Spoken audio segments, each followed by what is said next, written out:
جو لوگ ہیں وہ جا کے بینک کی برانچ میں پیسے نہیں لیں گے، لوگ دکان میں جائیں گے، دکاندار کا بینک کا اکاؤنٹ ہوگا، اور جب لوگ اپنا شناختی کارڈ لے کے اور موبائل فون لے کے دکان پہ جائیں گے تو دکاندار جو ہے وہ اپنے موبائل پوائنٹ آف سیل پہ تمام حساب کتاب کرے گا، اور پھر جو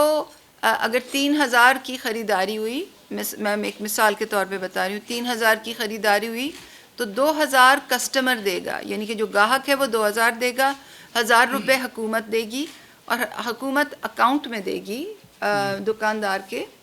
اس لیے ہم اکاؤنٹ کھلوا رہے ہیں،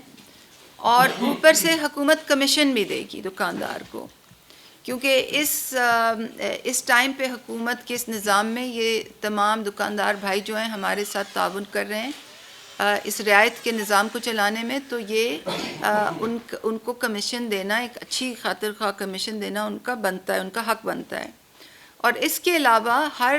3 ماہ بعد انعامات بھی ہوں گے قرآن اندازی کے ذریعے، اور پرفارمنس سے لنکڈ انعامات بھی ہوں گے، گاڑیاں، موٹر سائیکل، عمرے کے ٹکٹ، موبائل فون اور قیمتی انعامات۔